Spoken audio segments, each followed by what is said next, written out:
You have to separate your self-worth from outcomes and results. You are loved, you matter, you're enough, and you're worthy no matter what. And you're a human being that chooses to play cricket or rugby. You're not just a cricketer.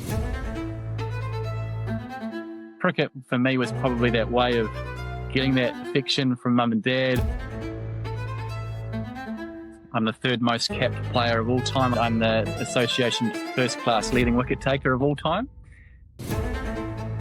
That was the end of my dream of being an opening batsman for New Zealand. I got dropped and left out. I had to really go through that crisis of identity.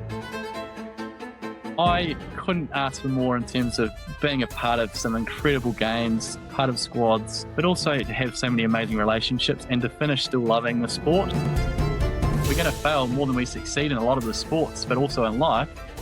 So if we are going to fail, let's do it on our own terms. My name is Kyla Colbin. You're listening to my interview with Todd Astle, and this is the Hunger and Heart Podcast. Enjoy the show. Hello, my name is Kyla Colbin, and welcome to episode 30 of Hunger and Heart, a podcast on the intersection of wild ambition and fierce compassion. My guest today is Todd Astle. Todd played for the New Zealand Black Caps in Test, ODI, and T20 cricket. He is the third most capped player of all time and the Canterbury Association leading wicket taker of all time. In 2023, alongside his brother Ryan and their dear friend Ged Robinson, Todd co-founded BetterMan, a not-for-profit delivering BYC, betterment, yarns, and competition for men in Christchurch. In this conversation, we talk about what it was like to get 4 ducks in a row, which for anyone who knows about cricket is a very not good thing, the PERMA-V model of positive psychology, and his secret sauce for getting men to open up and share more of themselves. So here you are, my conversation with Todd Astle. Todd Astle, one of the things that I have learned about your current work with BetterMan is that y'all do a 60-second life story. Is that true? That is true. Can you give us your 60-second life story to begin? Okay. All right.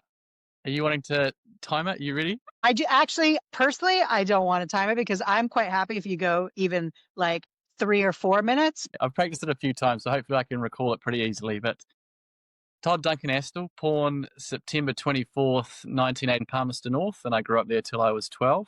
So my parents were both teachers. Dad was deputy principal at Palmerston North Boys High School, and I have 2 older siblings. So their nickname for me as a kid was Chubba Chops because I was quite a large baby.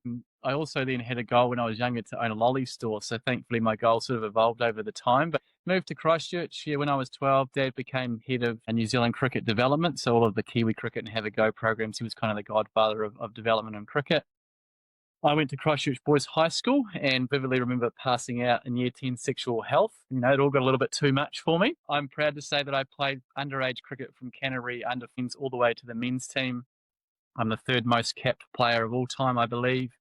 And I'm the association first-class leading wicket taker of all time. So I played all 3 formats for Canterbury and also for New Zealand. I've been to a World Cup in T20 in the UAE and we made the final. I also have a World Test Championship gold medal. I met my wife on the first day of university at Lincoln. So I have a sport and recreation management degree. We've been together for 20 years, married for 11. We have 2 kids. I coach my son's cricket team, the Hallsville Honey Badgers. I have my own mental skills business called Inner Spin, and I work with athletes, clients, businesses. I've done so for several years, and now for the last sort of 2.5 years, I've been loving this journey with BetterMan and making a positive impact. So there's sort of my 60 seconds, maybe slightly longer, but it's quite amazing, isn't it, how much you can learn in that sort of short space of time about someone. And we love doing that as a bit of an icebreaker when we go into organizations or run events as well. I love it. Thank you so much for sharing all that. It's amazing how much you can learn in such a short period of time. It's amazing how many questions I have based on those 60 seconds that you've just shared with me. My first question is, do you remember what you were talking about in year 10 sexual health when you passed out? It was sexually transmitted diseases, and I just remember getting really faint and just having that moment of like okay. And then I woke up and like my mates are looking at me, and I kind of had that embarrassed look of, oh man, it's so hot in here. I must just be dehydrated. I think I just passed out from that. And so I managed to, I think, dodge it. But a few times I've sort of had episodes where I've passed out. If I've been hit in like the side of the thigh or, punched in the arm from a mate, I know I can feel it and I have to get really low. And sometimes with injections as well, I obviously have that um, fainting sort of gene, and now my daughter's the same. So we've got to like just be mindful of those sort of times.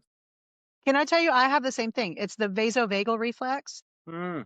And the thing that makes you faint at the sight of blood, like when I was a kid, I wanted to be a veterinarian. And so as quite a young kid, like, I don't know, 9, 10, like quite young, I went and got a volunteer gig at a local vet's office. And I used to go help them out with the animals. And I did that until one day they let me come in and watch a cat being neutered. And I went into this operation and I was sort of, standing in the corner and they did the first testicle and I couldn't really see very well. And like basically like snip open the ball sack and like pull out the testicle and snip it off. And so I was like, let me get a better view. And so I moved around to get a better view and I saw them doing it and it like hit me what they were doing. And I just completely keeled over. The lady holding the cat had to drop the cat to catch me. I woke up on my back on the floor, like staring up at the underside of the operating table. I never went back. That was the end of my veterinary career.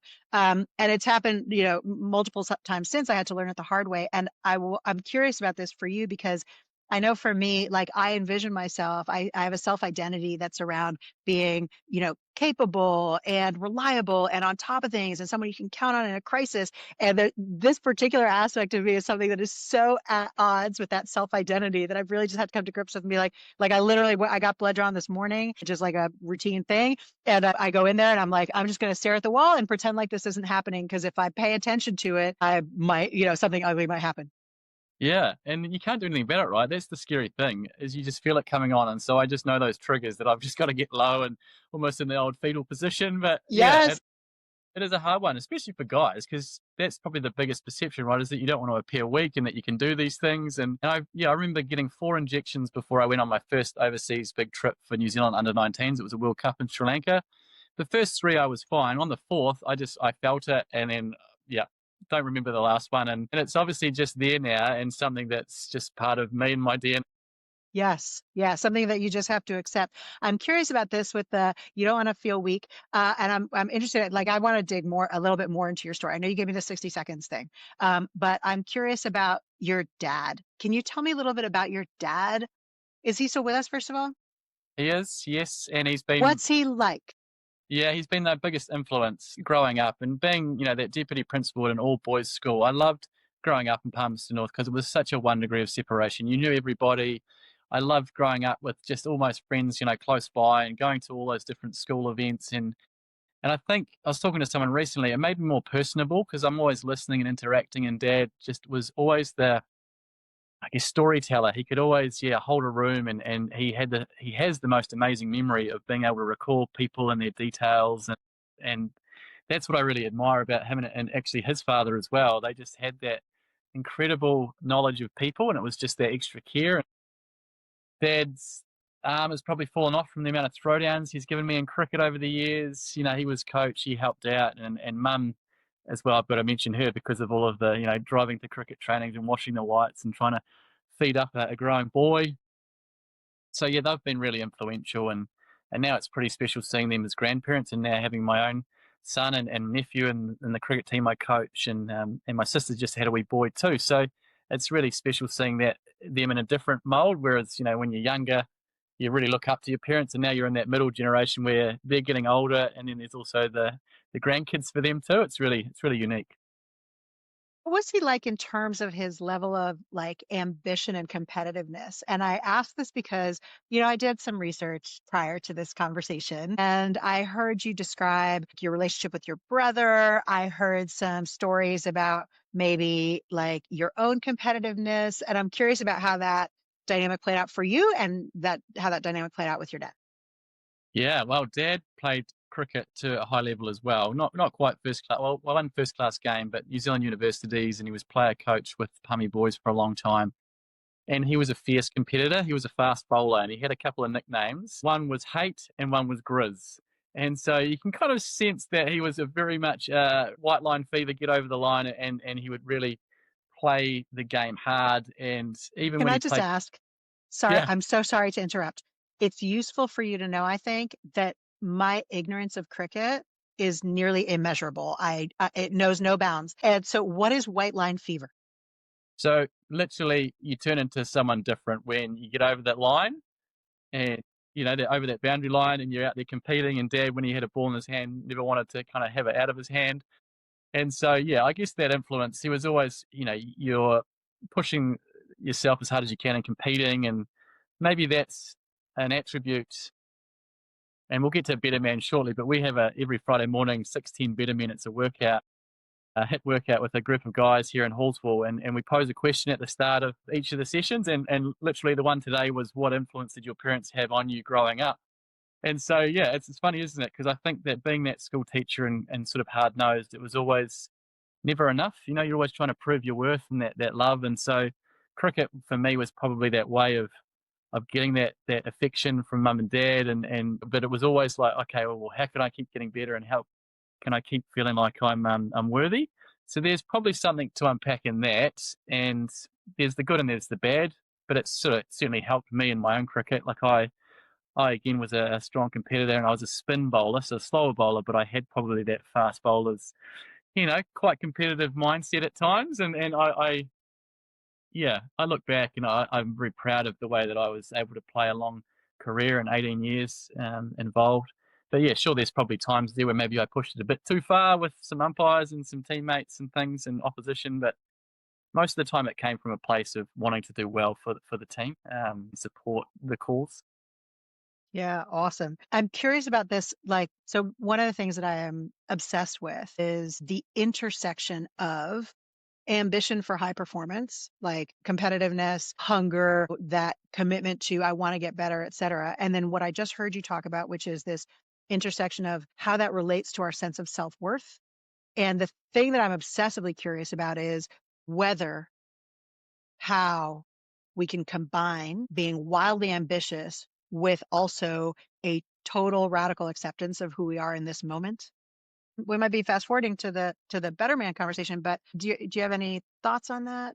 Yeah, I mean, it's a big question, but it's really cool that I guess I've done a lot of that inner work, and you do some amazing things with what you've done around, your Dare to Lead programs and around that courage, vulnerability piece, around those sorts of things. For me, I think when you're younger, you're so determined, you almost have to be selfish because it's always trying to, make teams and achieve, and that's where your definition of success is.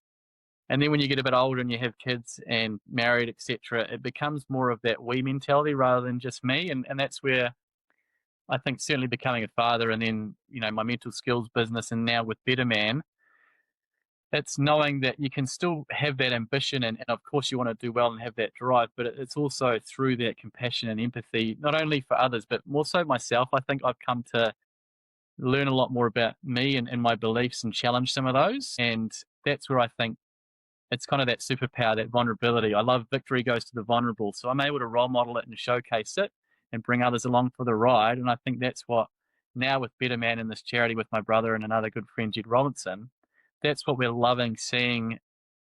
I guess our way is that positive approach to mental health and well-being, and bringing the sporting lens of that team culture and high performance, but it's also high well-being. Awesome. We're gonna get back to Better Man, and I want to dig in quite a lot on that. I am super curious about a couple of things you just said. First of all, like I said, when I was doing some of my research on you, one of the stories I heard about you was that when you were young, if you would lose at chess or whatever, you'd throw the chess pieces. And I was like, shit, it's like looking in a mirror. Because when I was a kid, if I lost at cards, I would throw the cards everywhere and then walk away. And they're not mine to clean up, even though I was the one who lost. I had that thing of if I lost, to me, it was like I was the worst person on the planet. It was such a direct attack on my worth as a human being, on my identity. And so I can readily imagine being someone who would throw chess pieces if things didn't go my way. I'm really curious about what you just said. You said you had to challenge some beliefs. Do you have ready to hand any of the beliefs that you've ended up challenging? Yeah, just to add to that point there, it's interesting, isn't it? Because in my first hardball of cricket game, when I would have been about 10 or 11, I remember we lost the game. Well, we actually probably won it, but the coach of the other team thought, well, we'll give them a bit of a moral victory. And so I think I knew deep down, and I went back to mum and dad and said, FUCK, we lost. And they were just blown away, like, oh my gosh, Todd, you can't be saying that. But it meant so much to me. Like you say, it's that life or death. And now I coach my own son's team, and he's about that age, and I see so much of myself in him.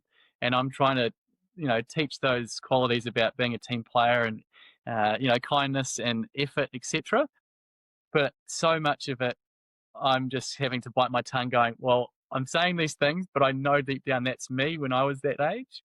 And Did you so actually say F-U-C-K or did you say fuck, we lost? fuck, we lost, yeah. Oh, And okay. in front of the other parent. And I could see that mum and dad were like mortified, but dad, you could kind of see that glint in his eye going, yep, shit, this means something to him. Good on you, mate. Yeah. Do you know what's interesting? So I do quite a lot of photography. And I've got 3 stepsons, 2 of them play rugby. And so I shoot all their games. And when I'm shooting a game, I sit behind the try line. So my team's coming towards me because that's obviously all the hero shots that I want, right? Them diving across the try line.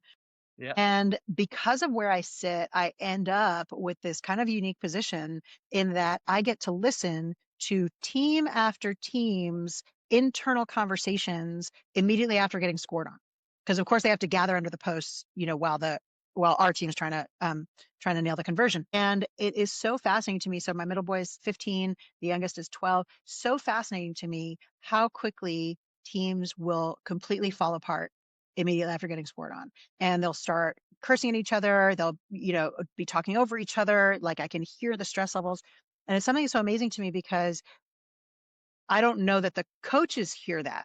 And if I were coaching, I would be like, one of the things I would absolutely be training in these kids is, hey, at some point, inevitable, you're playing a sport, we're going to get scored on. That is a thing that's going to happen. There's no avoiding that. Let's rehearse how we're going to do it when we do get scored on. What are we going to say to each other? What's our reset ritual going to be? How are we going to bring ourselves back into the present to be able to go back out and get ready to play again? But it seems to me like these kids just have no plan for that moment because it's not part of the actual play. Yeah, Kyla, I love that. And that's where, as a mental skills coach now, I'm having those conversations daily with so many athletes. And it's really cool because now I work with the Lincoln Sports Scholarship athletes, and that's what I was 20 years ago. So I'm kind of that mentor now for a lot of these other athletes. And I go into businesses and other sports teams.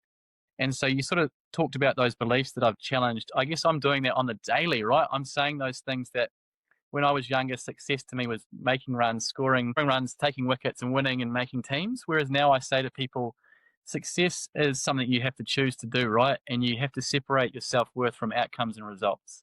So I'm reinforcing that you are loved, you matter, you're enough, and you're worthy no matter what. And it's knowing that you're a human being that chooses to play cricket or rugby. You're not just a cricketer. And so it's going out there.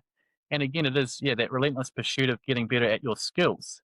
And it's understanding that self-talk that goes with it. And how do we fail well? Because like you say, we're going to fail more than we succeed in a lot of the sports, but also in life. So if we are going to fail, let's do it on our own terms, right? And let's look at what that looks like. And like you say, you're going through those scenarios. And so often, though, people are just so, I guess, hardwired to just go through those same patterns. And my biggest saying is kind of random routines produce random results. So how can we be more consistent and have things in place? It's like an insurance policy when things don't go to plan, which is more often than not in life. Can I check in on my understanding of that belief shift that I just heard from you? What I heard you say is that originally your belief around success was that success is taking wickets, scoring runs, and forgive me if I get any of the terminology wrong, because really, like I said, my ignorance knows no bounds. Can I just actually, side note, my nephew called me out on the episode that I did with my wonderful colleague, Hannah Hudson, because I talked about in baseball how like a good batting average would be like 40 or 50%. And he was like, that's not how you talk about it. It's out of 1,000. You say 400. I was like, okay, great. I'm learning every day. I'm always grateful to learn. Okay. So coming back to the belief, what I heard you say that shift was original version of success is scoring runs, taking wickets, and new version of success is that you think you've done things that are under your control. So first, have I understood that right? Because I've got a framing for that, but I want to check if I've understood that right. Yeah, absolutely. Because I still want them to go out there and win, right? There's no better Yes. feeling. And that is a part of success. It's not the only part of success, because if that is the only definition, then it's perfection or nothing, right? And so you're always not wanting to fail or put yourself out there. So you've got to be able to do those little things that are going to give you the best chance to get those outcomes. Yeah. Yeah. I love this shift in framing so much, and it's so important. To me, how that lands is, I had a guest on the show, Professor Adam Nichols out of the UK, who is a sports psychologist. And he talks about the way he defines that would be self-referential success. That success in terms of my endeavor, which is distinct to my worth as a human being. In terms of my endeavor, success is, did I do the things that were in my control and in my power? Did I show up the way I wanted to show up? And he shared a clip a while back that was so beautiful about this guy who just finished a race. It was like a running race or an Ironman or something like that. He just finished a race. And I think contextually, it was clear that he had maybe come second. And he's being interviewed. It's immediately after the race. He's still panting. He's still catching his breath. And the interviewer says, how do you think that went? And the guy was like, that was fantastic. It was, my best. I smashed all my goals. And the interviewer says, you've got to be a bit disappointed about that outcome at the end. And this athlete, like without even a moment's hesitation, goes, why? Like, Todd's just a better athlete than I am right now. He's an excellent athlete. This was my best performance I've had all season. I can't control how he shows up. And he was just like, it didn't even figure, he can't control whether someone faster or slower than him shows up on the day, but he was so proud of his own performance that was kind of independent to where he landed on the scoreboard. Absolutely. That is a great example, right? That definition of success. It's the same when you go to the Olympics. Of course, everyone wants to win, but there's some people that are there and won't ever, get near probably medaling, but to them, they could still have a really successful outcome through getting a personal best, right? Or going out there and wearing the silver fern, or their nation representing it proudly and showing that to other people. So I think so often we just get really caught up, and it has to be, the top one or two. And these really difficult measurements that, of course, we want people to go out there and chase those goals, but so often it's probably having an unhealthy relationship with what that success looks like to them. Yeah. I think there's a thing there, which is, if I have given my absolute all and I don't win, I could be at peace with it. If I don't win and I know that I could have done more, I could have trained harder, I could have changed my mental game, whatever, and these are all stories we make up. We never know what could have happened, right? But like, there's a piece there of like, I let myself down is, I think, the thing that we might struggle with. Yeah, and I love, as a mental skills coach, people probably always think, well, it's only for the elite, right, the top performers. But that's the thing. Not many people are going to finish on their own terms and go out and win all the golds and World Cups, etc. So more often than not, what I do is I help those that don't succeed, right, to have those plans around resilience and strategies to cope. But the cool thing is, it's not just for sport, it's transferable to the rest of their lives. So whilst they might have this first chapter of their life as an athlete, there's so much more that they can offer. And that's where I love the concepts they talk about are so relatable. And one of the joys I get from my work is I can do it with, so many different sporting teams, but also genders at different ages. I've had amazing sessions with 15-year-old girls from a private rowing school to then a group of 30 or 40 lawn bowlers that are sort of 60 years and older, who resonate so much with it as well. And it's just how you get that information across. And I love being that guide on the side, right? You're kind of creating that awareness, and what that optimal mindset looks like for different people is going to be very different. So that's where I enjoy telling those stories and having the strategies. And that's why I've loved doing that whilst I was still playing, and now having finished. And I bring that into all the work that I do with BetterMan as well. So one of the things I'm so curious about here is, you talked about those kind of shifts in belief, and my curiosity there is, like, how did that happen? At what point? What was the struggle, right? Like, it's always for, we're at this stage of our life, we've got some lessons learned, et cetera. And sometimes it can be easy to forget what it was like to not know the things we know today. What was it about the original belief? What was the moment where you were like, maybe this belief isn't serving me? And how did you get exposed to the new belief and end up making that shift? Great question. There's probably a few parts to that. Early on in my professional cricketing career, it was there's a few highs and lows, and then unfortunately it finished at that time with a series of low scores. So, Kyla, you hear people say get all your ducks in a row when you're talking about life and being organised. in cricket, a duck means 0 runs, right? And so when you're an opening batsman, and that's my livelihood, and I got like 4 in a row or an outie, that was sort of the end of what I thought was my cricketing career, because I got dropped and left out, and I had to really go through that sort of crisis of identity. And fortunately, I was able to go overseas and play some cricket and get some life balance, go back to university, and just fall back in love with cricket again. And that was a process that helped me, I guess, move away from outcomes again and just playing for that enjoyment. So that was a good lesson for me.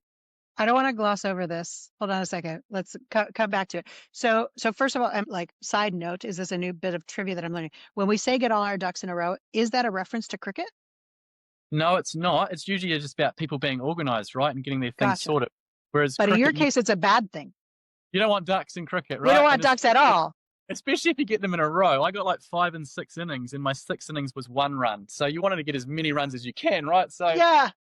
that was the end of my dream of being an opening batsman for New Zealand. Get the ducks out of the row. Get the ducks away. Okay. Okay. Thank you for that clarity. Okay. So I hear you go. And then I went overseas, and then I was able to find the joy again. Talk to me about the immediate aftermath of those low scoring games. What was that like? What kind of support did you have? How did you get through that? That was the really interesting thing. It was with John Quinn, who you will know of Quinny probably with the Crusaders setup. He was my biggest mentor around that mental skills piece, and he was probably challenged me around some of those things I talked about around what success can look like now, and resetting some of those goals, and kind of hopefully using that experience to get better rather than get bitter. Unfortunately, a lot of my teammates and friends have finished sport, not on their own terms, so they finish really disgruntled and not wanting to connect with the game. And so my probably proudest attribute is that I persevered through the tough times as well in cricket, and lots of setbacks with injuries and missing out on teams. And that was certainly a time that I really had to delve deep and seek some mentors and talk to people. But that was one part of why I guess I'm now a mental skills coach, is because I had a lot of good people in my corner trying to help.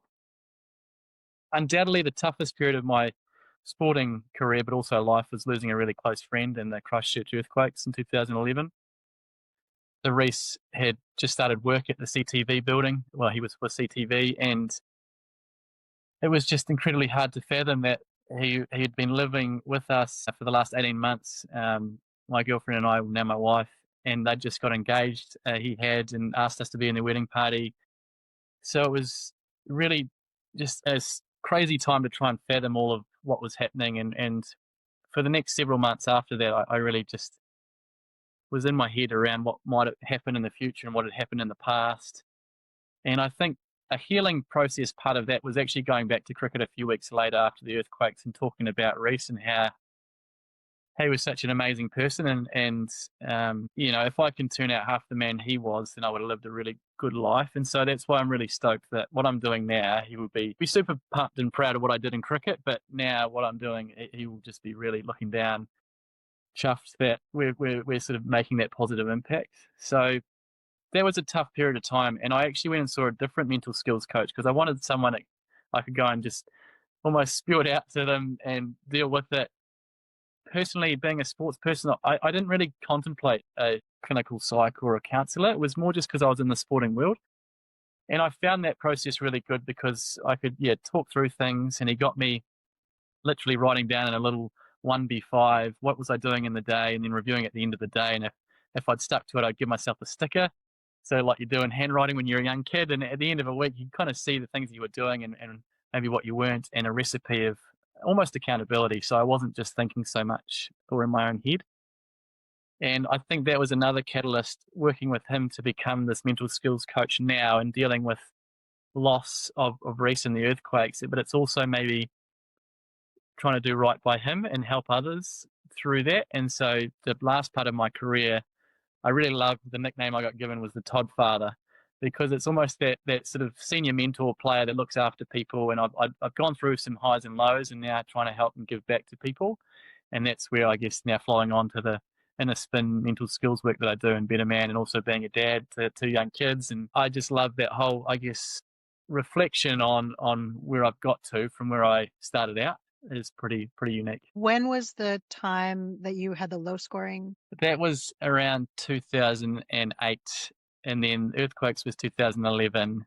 Going overseas again in that 2012 period was another key moment. I went and lived in London, played cricket there with my girlfriend, and the fact that the Olympics were on, we had family come and travel, we went to did Sail Croatia Beer Fest, all of those things. I again, you fall back in love with life and enjoyed my cricket, and every time I've got back to that, when I've got so caught up in cricket and outcomes, it's that recipe of just almost letting go, finding the fun, finding the joy, enjoying being with teammates. That culture that I talk about is so important.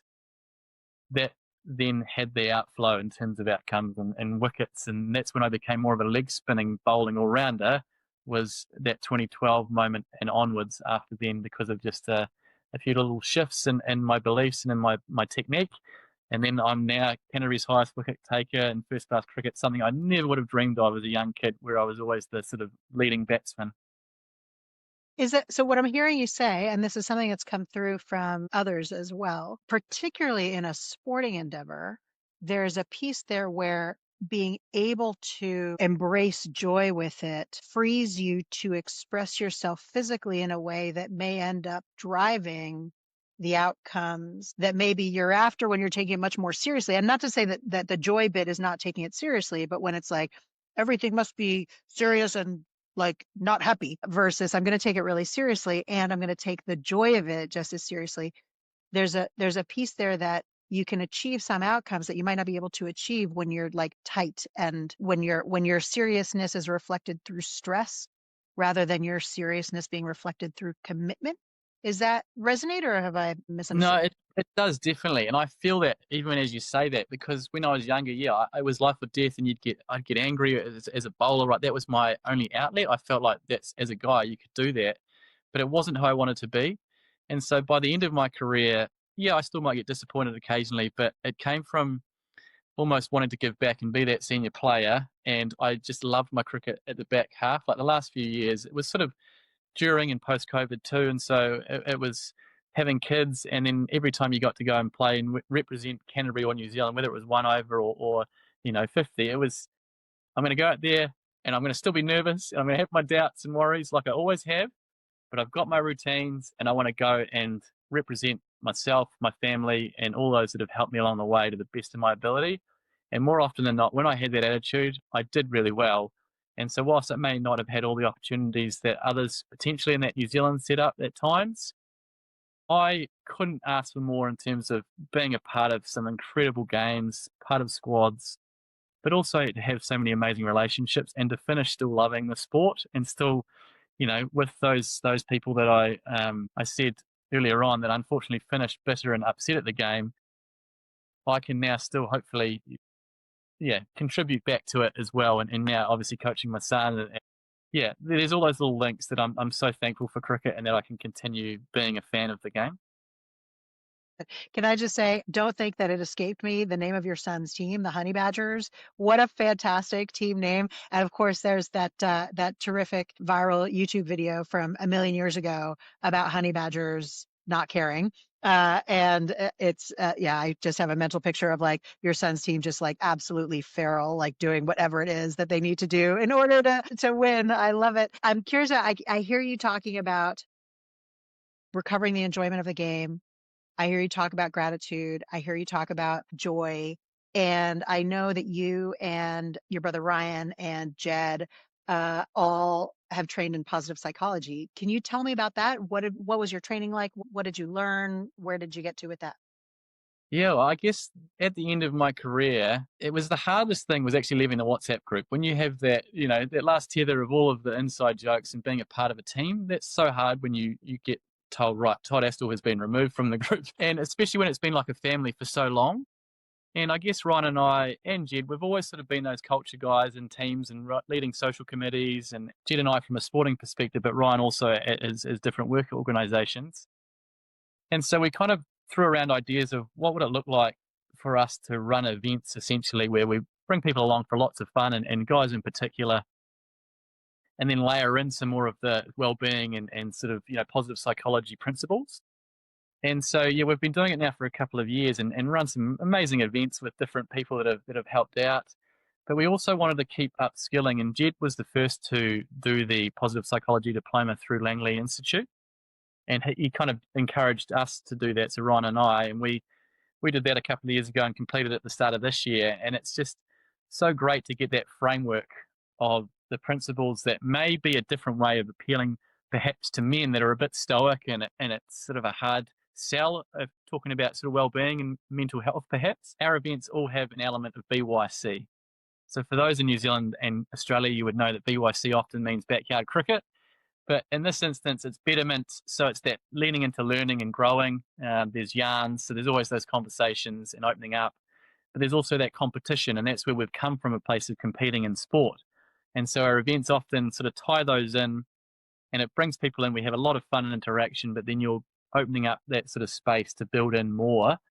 And we layer in the positive psychology principles around that PERMA-V, essentially, positive emotions, your engagement, your relationships, meaning and purpose, and also vitality.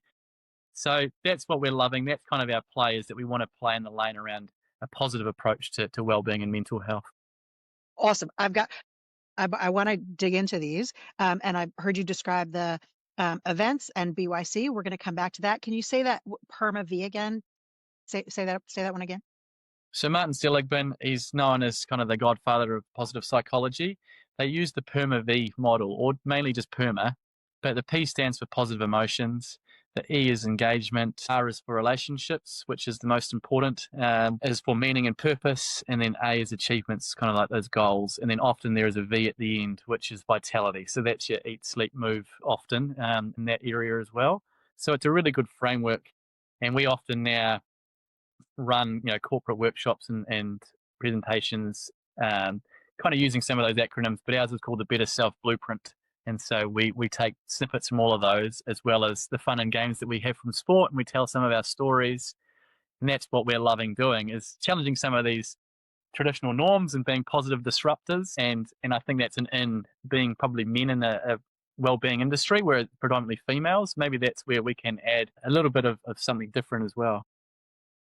So brings us to BetterMan. We've obviously been teasing it this entire conversation. What is BetterMan? Why did it start? How did it start? Yeah, I guess I've alluded to it slightly, but again, it was Ged, Ryan, and I thinking, how do we come together to create these ways of having that intentional connection with the like-minded people? So was that something you were missing, did you feel, or did you just see that others were missing? So if I go back initially, I had the thought around, it would have been before COVID. I love the idea of guys coming together and having like guest speakers, but also a bit of fun and interaction with it. And I initially had the idea of calling it the bro code, because the bro code is often that unspoken rule amongst guys, but I wanted to challenge that. I wanted to flip it.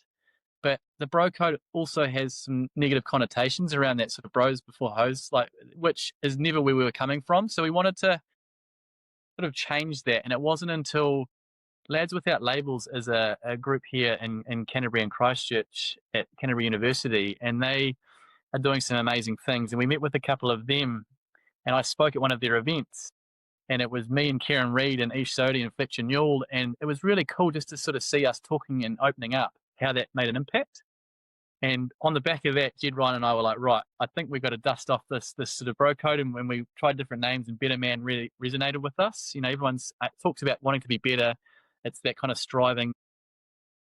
So yeah, again, the first event was July 2023, and we had Scotty Stevenson come down, and 190 people at the Hallsville Rugby League club rooms, and it was so special to have a quiz night, but then to have these other games, but also for him to share his story, and there's parts about him being nicknamed Sumo, and so doing a lot of running and challenging that belief, but also, unfortunately, the loss of his wife and that whole process, and opening up in that way into the room at the end of the night. No one wanted to leave. They were all talking about their own journeys.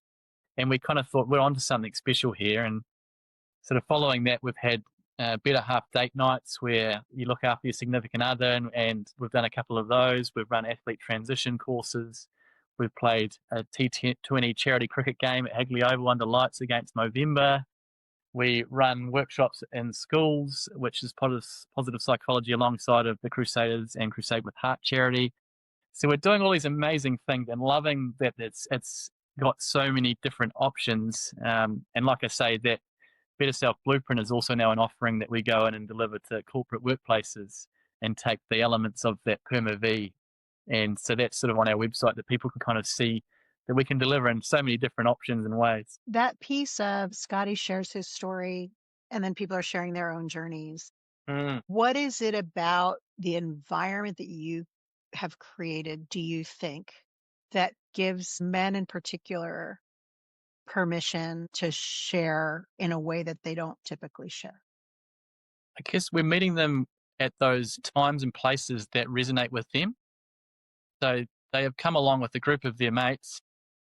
And if we use the quiz night as an example, where there's that fun, that competition, they're having those conversations, and then it's that vulnerability from the speakers that gives permission for connection, right? Vulnerability breeds connection. And so him being able to do that, it just opened up those conversations, and the feedback that we've had and people wanting to, get around what we're doing has been really, really special and probably quite unique and different to what is traditionally done.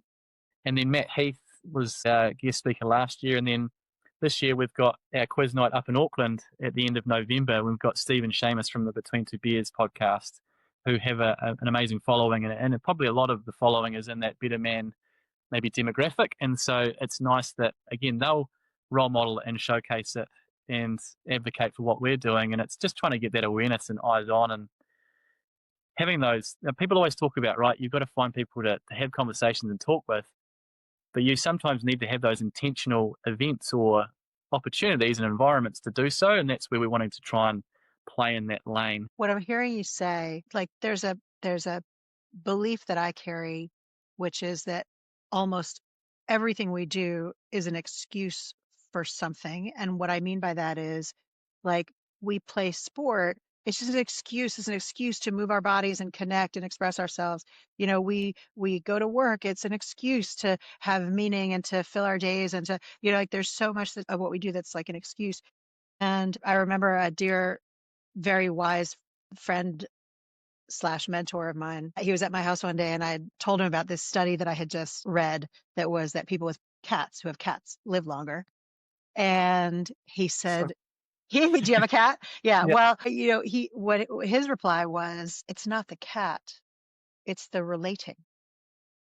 You could do it with a tree. And it really just struck me, right? This thing of like, so often what we're doing is like, with kids, we have them go out and play sport, and they're getting all the things that are important in life. And it's not because we're saying, now you must be resilient. We're saying, go out and express yourself and do the things. And it's all the excuse for having the full lived experience. And what I'm hearing you describe with BetterMan is, we're going to create the excuse. We're going to make it fun. We're going to make it a little competitive. We're going to, make it where these are people you see as your peers. We're going to create that peer environment where we're role modeling the kind of behavior that allows us to open up and connect. And then because of that, people have the excuse, just go, finally, I could tell this thing that has been weighing on my heart for 6 months or a year or my entire life or whatever it may be, because the conditions are around me that are allowing me to open up in this way. Yeah, and I guess that's what we're always trying to explore. And how do we keep doing that? And how do we keep collaborating with others to support us? So we have an amazing board now behind us. Even yourself, we've reached out back in the early days just to kind of pick people's brains. And that's the beautiful thing, right? It's those connections that people want to get behind that good work and what we're trying to do. And so that's where it started out as a passion project. And now we would love to make it our life's work. We would love to go a day a week where we could do that and make it financially sustainable, to go all in, to have a facility for mind and body. There's just all of these possibilities, but we know that at the core of it, we're having fun, we're helping people, and we're bringing people together, right? That connection, which relationships are the number one predictor, right, of lifelong flourishing and well-being. And guys, unfortunately, I feel like a lot of the time have lost connection with themselves and with others, and it might be through those transitions of moving to a new city, of becoming a father, of finishing sport, etc. There's ways of hopefully having, whereas BetterMan is our motto of, like, we want to be your next team, bringing you on. And so we can help support you and give you those frameworks and layer in the positive psychology principles without it being in your face. That's where we're coming from, and really enjoying. The last couple of years has been so cool, and that's the hardest thing, right? Is that the three of us have other roles, and young kids, and you're coaching the soccer and the cricket, and managing our partners' work as well. So that's where in time, and it's great to have that ambition, like you say, but also the care is there. So that's why I think we love doing what we're doing and want to do it for as long as we can. So beautiful. I come back to what you just said about relationships being the number one predictor, and I'm sure you're familiar with that study that says that loneliness is a higher predictor of mortality than smoking 15 cigarettes a day. Mm. You touched on at some point in this conversation the work that you do with students, with young people, and I know you're great with the frameworks. You've got the BYC, you've got the PERMA-V. I know you have a framework for young people. What's your framework for young people? Yeah, so when we go and deliver to Year 13 students, it's the REF toolkit. So we want everyone to be their own best REF. And so the REF stands for relationships, emotions, and flexible mindset. And that's where, we've been fortunate to partner alongside of the Crusaders and Crusade with Heart. And so when we've delivered to a number of high schools in the Christchurch region this year, we've been able to have some Crusaders players and even a Matatu player as well at one of those to tell their stories as well, because yes, we tell ours and we give frameworks and we get the kids having fun and interacting. But when you can hear from some of your role models, right, that are current as well, like the Will Jordans and David Havili and Scott Barretts that the kids look up to, that's what is the real secret sauce. And so, that REF toolkit is something that we've really loved doing and hope that we can keep doing, not only for, a select few, but also to expand and grow that and see what that might look like. Not only Year 13s, but also all age groups. It's just figuring out the funding and the support and what that can look like. I love those three. So relationships, emotions, and flexible mindset. I also heard you say earlier, victory goes to the vulnerable. Talk to me about the emotions piece. How do you unpack that? What do you try to convey with that? Yeah, it's getting kids to understand that emotions, there's so many of them, right? And we often label them as good or bad, but they're all just energy, right, that are flowing through us. And it's being able to understand them, and it's being able to label, name it to tame it. It's being able to have, we call them emotional shifters, so different ways that can help you when you are aware of those different emotions. And so it could be that you have a playlist of songs that help you at different times. It's showing that positive emotions are also a performance enhancer, and they also help ward off, illnesses as well. So it's also knowing the sort of difference in how you label them. There's so many little things that we do, but it's also trying to fit it in a 60-minute window or 90-minute window, is trying to make it really impactful for the kids, because we'll deliver and we've got to go and show the framework, but we've got to have a game, we've got to get them doing it. And so we've done a lot of work around how it best makes impact, because yes, we could talk on those things for a long time, but as we know, it's having one or two key things, and then we leave them with, a playbook that they complete and they can take away, and there's resources there. And we've also done surveys following to kind of see the impact, which, out of the 1,000 odd kids we had, we got an overall ranking of 8.4 out of 10. So that was a really great validation of, often kids, and especially boys at that age, you don't getting anything out of them. It's blood out of the stone. So it's great that we're seeing that that's making an impact, and how can we keep doing so? Can I just highlight something I just heard you say? So if all of that is so special, and like you say, like to get that kind of feedback from kids is really unique and special. And that thing that you said right at the beginning of we label emotions good or bad, but it's all just energy moving through. One of the things I say often in my work is that there's no such thing as an invalid emotion any more than there's such a thing as an invalid hair color. Our Mm. emotions are, and what they are is data. And one of the things that I observe that we tend to do as human beings is we have an emotion, and then we label the emotion, and then we judge ourselves for whether we should be having the emotion or not, as opposed to having an emotion, observing the emotion and going, what is this emotion telling me? How do I want to navigate it? And that shift away from this is good, or like I don't describe them as positive or negative. I describe emotions as emotions we perceive as pleasurable and ones we perceive as less pleasurable. And that shift away from I should or shouldn't be having this emotion towards what is this emotion teaching me? is, I think, such a powerful shift that that it sounds like you are doing such a beautiful work sharing that kind of concept with young people. Yeah, no, I love that. And I'm still learning it myself, right? That's the cool thing is the more you teach it, the more you learn it. My 7-year-old daughter, I'm finding that with the irrational meltdowns is how do you deal with those big emotions? And it's that co-regulation, emotional regulation, all of those things that I guess we're wanting to show up. We're wanting to help people to highlight that, to help them navigate that. And there's so many critical junctures, isn't there? And in people's lives, but often that year 13 is a crucial one because they're finishing and they're going into the real world, I guess you'd call it. So that's where we want to give them some extra tools and support. Amazing. What a gift. What a gift to those young people. Todd, this conversation has been such a delight. Thank you so much for taking time out of your day to chat with me. It's been a real honor. I've really appreciated everything you've shared. Thank you. It's been an absolute pleasure. I love reconnecting with you. And yeah, it's awesome. Now I'll have that vested interest in listening to all of your, podcast and guests. I did a few before this, but now it's great because I'll be an avid listener from now on as well. Amazing. Thank you so much. Thank you so much for listening. I love that Todd had the experience of being competitive at the absolute highest level of his sport and then has lived long enough to get some perspective on where that ambition sits in his life journey. The work that he, Ged, and Ryan are doing with BetterMan is so important. And I hope every man listening to this has access to groups and platforms and communities where you feel you belong, where you feel like you can share your full self. Like Todd said, you are loved, you matter, you're enough, and you're worthy, no matter what. Thanks again for listening. Please do let me know your feedback. You can reach me on hello@kylakolbin.com. Thank you, of course, for liking the show, for commenting on the show, especially for subscribing to the show. It makes a massive, massive difference to the algorithm and therefore to the show itself and to the kinds of guests we can bring you every week. See you next time. Hunger and Heart is brought to you by the Crusaders Leadership Programme. Whether you're coaching under fives or a professional team, we all want the same thing: to build a culture of trust, to get the best out of your people, and to grow players into leaders. The Crusaders Leadership Program lets you get up close and personal with some of the greatest rugby legends of all time. People like Sir Wayne Smith, Sam Whitelock, Kieran Read.